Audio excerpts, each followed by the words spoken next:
ஆண்டாள் திருவடிகளே சரணம். நமஸ்காரம். திருப்பாவையில் சொல்லப்படாத விஷயங்களே இல்லை. நம்மாழ்வார் திருவாய்மொழியில் அர்த்த பஞ்சகம்னு 5 விஷயங்கள் சொல்கிறதுக்கு 1000 பாசுரம் பாடினாராம். மிக்க இறைநிலையும் அப்படிங்கிற இடத்துல பரமாத்மாவனுடைய நிலையை சொன்னார். மெய்யாம் உயிர்நிலையும்னு ஜீவாத்ம ஸ்வரூபம் சொல்லப்பட்டது. தக்க நெறியும்ல பகவானை அடையும் வழி. தடையாகி தொக்கியலும் ஊழ்வினையும்ல தடையாக இருக்கக்கூடிய விரோதி ஸ்வரூபம். வாழ்வினையும் அப்படிங்கிற இடத்துல வாழ்க்கையில் அடையும் பலன். இந்த 5 விஷயங்களை சொன்னார் 1000 பாசுரத்தில். ஆனால் நம்ம ஆண்டாள் இந்த 5 விஷயத்தையும் ஃபைனலாக வர 5 பாட்டில் சொல்லிட்டாளாம்.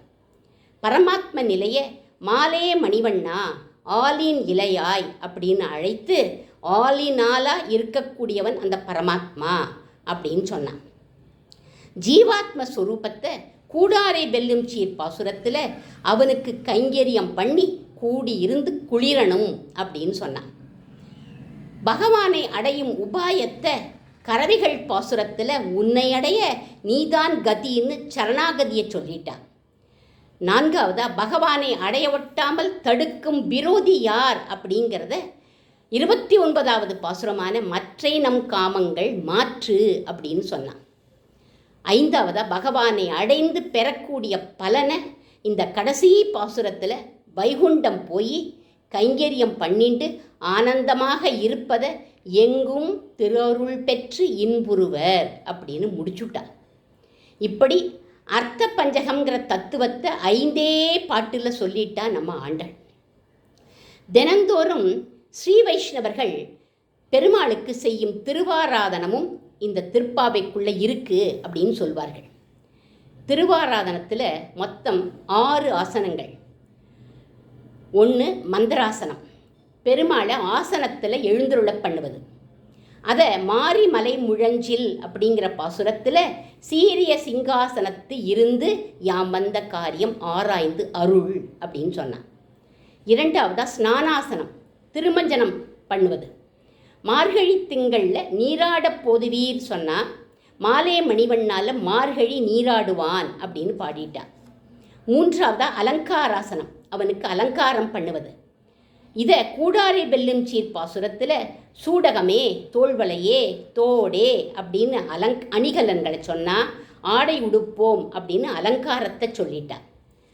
4வதா போஜ்யாசனம், பிரசாதம் சமர்ப்பிக்கிறது. பால் சோறு மூட நெய் பெய்து முழங்கை வழிவார கூடியிருந்து குளிர்ந்து அப்படின்னு சொல்லிட்டார். அதுக்கப்புறம் கரவிகள் பின் சென்று பாசுரத்திலையும் காணம் சேர்ந்து உண்போம் அப்படின்னு சொன்னான். 5வதா புனர் மந்திராசனம், நம்மோட பிரார்த்தனைகளை முன்வைக்கணும் பகவான்கிட்ட.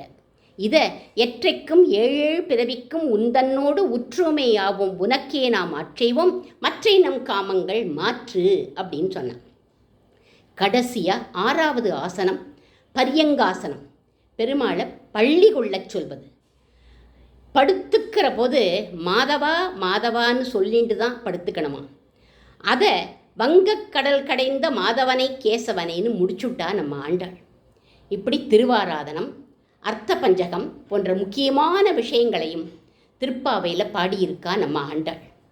இந்த திருப்பாவையில் இங்கு இப்பரிசு உரைப்பார், இங்கு யார் யார் இங்கே சொல்கிறாளோ அவளுக்கு கோபிகைகளுக்கு நோன்பு நோற்று என்ன பலன் கிடைச்சுதோ, ஆண்டாள் இந்த நோன்பை அனுகரணம் பண்ணினதுனால என்ன பலன் கிடைச்சுதோ அதே பலனை நமக்கும் அருளுவான்கிறத இங்கு இப்பரிசு உரைப்பாருங்கிற வாக்கியத்தில் வச்சுட்டா நம்ம ஆண்டாள். எப்படி கொடுப்பான் அப்படிங்கிறத பராசர பட்டருங்கிற ஒரு ஆச்சாரியன் சொல்கிறார். தோல் போத்திய கன்றுக்கு இறங்குமா போலே அப்படிங்கிறார். என்ன அர்த்தம் இதுக்குன்னா, ஒரு பசு கண்ணுக்குட்டியை பார்த்த உடனே பாலை சொரியும். வைக்கோல் அடைச்ச பொம்மை கண்ணுக்குட்டிக்கும் அது பாலை கொடுக்குமா, ஏன்னா அது பொம்மை கண்ணுக்குட்டின்னு அதுக்கு தெரியாது. அந்த மாதிரி திருப்பாவைங்கிற தோலை நம்ம போத்திண்டா அவன் இறங்கி நமக்கு அருள் புரிவான் அப்படிங்கிறார் பராசரபட்டர். அதனால் இங்கு நாம் எந்த இடத்துல இருக்கோமோ அங்கே இந்த திருப்பாவை 30 தப்பாமல் சொன்னால் நம்முடைய கிரகத்துக்கே அனுகிரகம் தேடி வரும் அப்படின்னு சொல்கிறா நம்ம ஆண்டாள். ஆண்டாள் திருவடிகளே சரணம்.